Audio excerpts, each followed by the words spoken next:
Tantor Audio, a division of Recorded Books, presents Say Something by Gemini Sasson.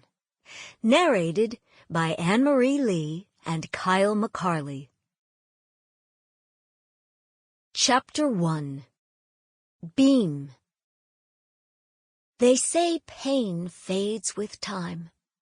Not true. Not for me, at least. Because I remember everything. Every day, every event, every blessed moment, whether I want to or not.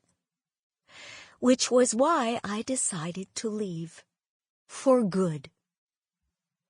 I breathed in, filling my lungs with wintry air, and looked down below. It started in my palms. The slightest vibration. A faint buzz of molecules spinning, tumbling, colliding. The shiver crept up my arms, settled in my spine until it built itself to a clattering roar, then burst through every bone in my body. It felt like my skeleton would shatter. I gripped the edge of the platform, my fingers bloodless as I fought to hold on. Eyes clenched tight, I stiffened against the force of the wind as the semi blasted past, its horn a bellowing baritone. Diesel fumes flooded my nose and mouth, coating my tongue, spilling down my throat, gagging me. I retched, pulling my body back just before gravity tugged me downward. They didn't build bridges like this anymore. Good thing, because they'd be scraping a lot more bodies like mine off the pavement below. My name is Beam. That was what my little brother used to call me, because he couldn't say Bellamy. I hated the name Bellamy. Hated it with the power of 10,000 supernovas. It reminded me of something I never had. A father. Sometimes people called me Belle. That was taking a lot of liberty. I hated it even more. It sounded like a southern debutante who ought to be prancing around in a frilly ball gown. I'd sooner cover my body in tattoos and piercings, dress in black, and hang with the emos under the bleachers at the football games. On occasion, I'd been called Bee, like a bee in your bonnet. I wasn't always the friendliest person to be around, but I had my reasons. If they knew my full story, they would have understood why. But then, a lot of people thought they knew me, which was why I'd ended up here, sitting on a steel beam, ironic, I know, somewhere in the Michigan countryside outside of Flint, staring at black asphalt in the dark from 30 feet up on the overpass while cars zipped obliviously by below. Could have been they were just lazy and saying B because, well, they didn't know how to say Bellamy, so they didn't even try. If anybody actually knew I was here, they'd call the cops. Then the po-po would send a head doctor to talk me down. I wouldn't have minded that, actually, because I could have used someone to talk to. But really, I didn't need a shrink.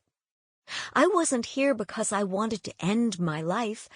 I just needed to think about it. Figure out why it was that I kept getting screwed. Especially when I did everything right. At least I tried to. Still, I couldn't catch a break. Everything apparently wasn't enough. I was starting to think it all boiled down to luck, and I hadn't had any of that. Not so far. Not even on the night I was conceived. Twin rays of headlights torpedoed along the highway below, the broken yellow line in the middle of the road flashing as the car sped beneath me. As it disappeared in the opposite direction, it occurred to me that if I had jumped, I probably would have lived. It was only 30 feet down, and my aim was terrible anyway. The car would have veered around me, blasted its horn, and I would have ended up with a few bruised ribs and a busted ankle. Another rumble shook my bones, then another. 2 cars 10 seconds apart. I wondered where they were going. Home to their families? Dinner waiting on the table? Hugs when they walked in the door? What would that feel like? Whenever anyone reached for me, I recoiled, sure I was about to get backhanded. Pulling my feet in close, I wrapped my arms around my shins. I was cold, but not shivering. I should have been. This wasn't right. And it wasn't right what happened to Oakley. It shouldn't have been him. I was the one who ought to have died that night. Now I was cold. So cold my bones could snap. I hated winter. Couldn't wait to be farther south. I kicked my feet out, swung them from the beam of the bridge to get the blood flowing through my veins. Arching my back, I rolled my shoulders, reaching out into the darkness, flexed my fingers around nothing but cold, cold February air. Time to get going. I had a long road ahead. I grabbed the truss overhead and pulled myself up and over. Clumps of ice fell to the concrete as I squeezed between the rusty beams and stepped out onto the road. No cars. Hadn't been any for more than an hour. I didn't even know what highway that was down below. I'd been on these roads before, but barely knew their names. Didn't matter. I'd never see them again. All I needed to know was how to get out onto the interstate. From there, it was a straight shot south for about 8 hours, then a sharp right west and a handful of turns to Graham and Gramps' place. Flint, Michigan to Faderville, Kentucky. I had it all memorized. Once I got to Faderville, I'd ask around. Should be easy. Should be. They weren't expecting me, but that didn't matter. I was family, right? I shuffled across the bridge toward my truck, parked off to the side of the road. Well, not my truck exactly. I mean, I didn't even have a driver's license. For now, though, it was my ticket out of here, as long as it didn't drop the transmission in the next day or so. A shiver traced its way down my spine. Bare hands tucked deep in my coat pockets, head down. I didn't even see the dog until it was almost too late. If there was one thing I hated more than winter, it was dogs. He stood in the middle of the road, planted squarely between me and the truck. Long black legs, lean like a racehorse's, broad-chested, all muscle. A whip-like tail hung stiff and low behind his back legs.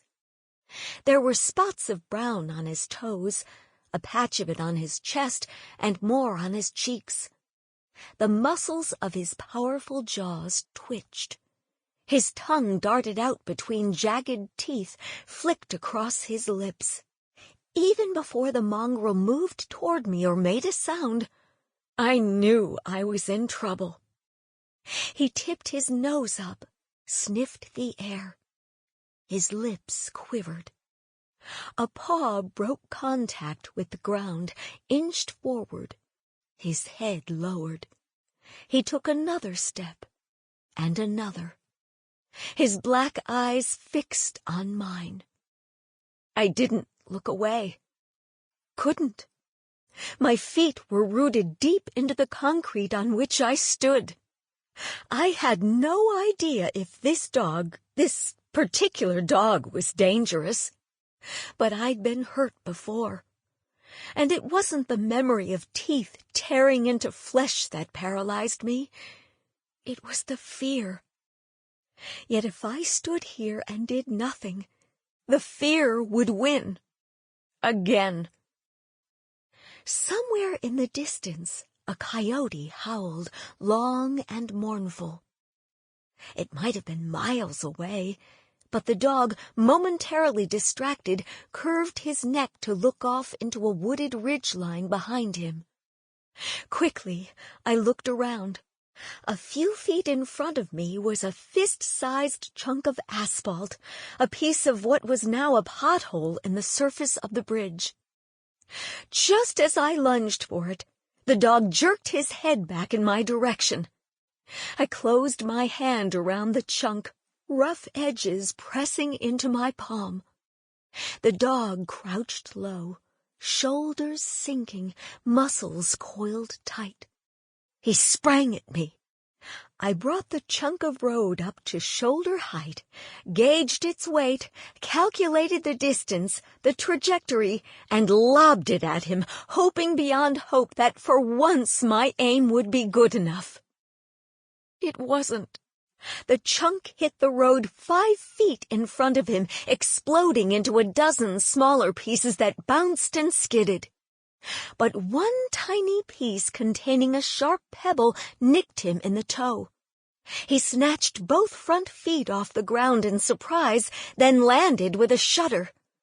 For a moment, I thought, just this once, I'd won. That moment didn't last long. Chapter 2. Buzz. The old man, for a moment, couldn't see where he was going. Although it had been cloudy all day long, the storm had come up suddenly. In a matter of minutes, it had gone from damp and dreary to ominous and blustery. Too quickly for Buzz Donovan to get out of the elements. He tried to keep his eyes on the white line, but his sight wasn't what it used to be. Sometimes the edge of the road disappeared, lost in a jagged line of crumbling asphalt. Buzz pulled his hood over his hat and tucked it forward. Icy rain slashed relentlessly at his whiskered cheeks. Yet even as the wind shoved him back, he trudged onward, one heavy step at a time. It was only a temporary inconvenience, a reminder that he was an insignificant creature, adrift in a universe of untold powers. Between broken hills, ruddy fields of corn stumps spread out on either side of the road, broken intermittently by patches of woods, dense with old growth and tangled brush. These were the boondocks of Kentucky, sparsely populated, wild, unspoiled. Nature as it should be. The beauty of it all never ceased to astound him when he remembered to look for it. Every mile he'd traversed offered a different view. The more he took it all in, the more he felt a part of it, less separate. That made him feel both big and small at the same time. He'd started the trek from town back to this particular hiding place well before sundown, or so he thought. The problem was that there hadn't been a sundown, not with those rain-choked clouds. Ironic that they hadn't spewed out the worst of their load until now, when he was halfway either way from decent shelter.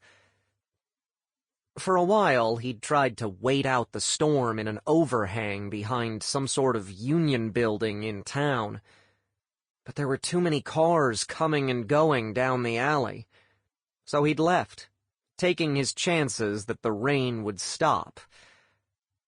It hadn't.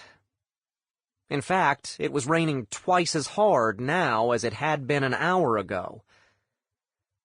He wanted to stop, But that would have meant death for sure. Not the quick kind, either. No, someone would have discovered him the next day, lying in the ditch in a soggy heap, half-conscious. An ambulance would have shown up and hauled his old carcass to the hospital, where they'd keep him from dying. Then they'd turn him back out on the streets, weaker and sicker than he was already. No matter what, though, he couldn't go into the hospital. For a lot of reasons. Nope, he wasn't having any of that. He'd just have to keep going.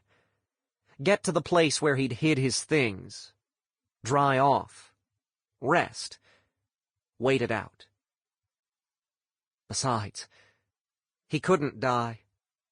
At least not soon. No matter how much he'd like to sometimes. He had something very important to do. Important to him, at least. Anyway, his dog needed him. And that was enough to keep him going. Speaking of which, Buzz planted his walking stick and stopped to look behind him. The dog slowed and then sat, his rump landing in a puddle. But Hush didn't seem to notice. He only had eyes for Buzz. Buzz smiled, despite the conditions. He couldn't remember the last time he was this miserably cold and wet. No matter what his physical state was, though, as long as those eyes looked so adoringly at him, there was a reason to draw in his next breath, to look forward to tomorrow, to endure and forge on. Squinting into the rain, Hush tipped his head so one ear was slightly higher than the other. Then he stuck his neck forward and nudged Buzz in the kneecap, as if to urge him onward. Hush was an Australian shepherd, short on pedigree, but long in loyalty. Had he been more regularly groomed, less road-worn, he might have been striking, stunning even, with his big black patches on his coat of silver gray. The fur on his feet and face was smooth and short, but on his breeches and his ruff it was long and plush. His legs and chest were white, as was the blaze that ran between his eyes. Points of copper marked his cheeks and eyebrows, highlighting his every expression. Yeah, I know. You don't like being out here either. You're free to go any time, you know. There was a barn not half a mile back you could have run to. If you take off now, you could get back there and out of this mess in no time. Hush sneezed, then gave a weak shake of his fur. I feel the same way, Buzz mumbled. Guess we're stuck with each other. Buzz turned back around and started forward. Instead of landing on solid road, though, his foot met a section of crumbled pavement and turned sideways. The right side of his body dipped. His knee buckled. His shoulder met gravel, the impact of his weight loosening it. His body, lean though it was, slid down the incline and into the ditch, where he slammed to an abrupt stop. A jagged root scraped beside his eyelid before ramming into the skin of his cheekbone. The shock of the laceration was superseded only by the frigid water in which he lay. Before Buzz could even attempt to push himself free, Hush was there, his cold nose rooting at Buzz's neck and armpit, soft little woof-woofs huffing in his throat. Get off! Buzz smacked a wet-gloved palm against the dog's shoulder. Indignant, Hush backed up. A tiny furrow of worry formed between his eyes of azure and golden brown. He woofed again. For crying out loud, I am not dying. Buzz finally freed the arm that had been pinned beneath him in the fall. Not yet, anyway. Actually, he'd died once before. A work accident. Live wires that he'd thought were disconnected. He'd been clinically dead for close to 20 minutes when they finally revived him in the emergency room. That was when they first discovered the tumor. At the time, he wished they'd let him die from that electrical shock. It's one thing to come back from the dead and have another chance at life. It's another thing altogether to learn your days are numbered. He tried to push himself up, but he was lying at an odd angle, his feet up near the road and his head downhill. The more he tried to get out of his predicament, the more frustrated he became. He flopped his free arm behind him, but that only sent a jolt of pain into his lower back. He'd wrenched it again, damn it. Worse than being stuck in a ditch was being submersed in ice-cold ditch water. Carefully, he reached forward with his free arm, leveraging his other elbow beneath him. But he was neither as strong nor as agile as he used to be. Simple tasks like this were hard. Somehow, he managed to sit up and pull his legs closer. Into the freezing water. The freezing, smelly water, rank with decaying organic matter trapped in layers of detritus. A series of grunts later, and he was kneeling on the shoulder of the road again. Colder and more tired than he'd been a few minutes ago, and caked in muck. But alive, which, at that moment, he wasn't so sure was all that wonderful of a thing to be celebrating. He groped around for his walking stick. Where had it gone? Where was his backpack? A faint silver glow lit up the road ahead. He'd hoped the overpass where he'd hidden his things earlier that morning was closer, but it was still nowhere in sight. The longer he sat there, the clearer that bleak fact became. He had a ways to go yet. He blinked at the sudden brightening, trying to make sense of it. It was still early night, and the clouds were still thick with rain. Where was the light coming from? Suddenly, Hush crouched, his ears flattening as he twisted his head to look at the road before them. Ah, a car. Maybe, just maybe. Buzz braced both hands in the gravel, drawing one knee to his chest. Pain stabbed at his right hip.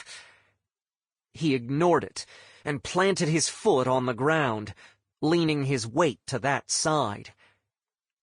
If only there were a tree or post close by that he could grab onto. The car was bearing down on them. He looked at it as he pulled his other foot from beneath him. The headlights bored into his retinas.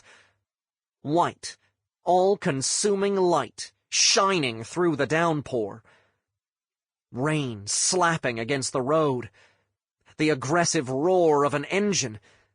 Louder and louder. Closer. Closer. Closer. Its right tire hugged the white line at the road's edge. The same line where, less than 100 feet away now, Buzz was crouched like a cement frog, unable to stand or move away. A figure blocked the light. An iron fist clenched Buzz's heart. Hush! No! Buzz flailed a hand out, hoping to grab Hush's ratty old bandana, the stump of his tail, a lock of fur, anything. But Hush was too quick. The dog leapt into the road, planting himself in the path of the hurtling monster of steel, its radiant maw pouring light into the wintry deluge. The car swerved, the arc of its headlights swinging abruptly to the other side of the road. Brakes slammed hard. The tires locked, rubber chattering over rain-slicked asphalt, squealing as the car careened toward the far side of the road. Its front end plunged into the ditch, then bounced over it. The car jerked back to the right as the driver regained control. But no sooner had it rejoined the road than the rear end fishtailed.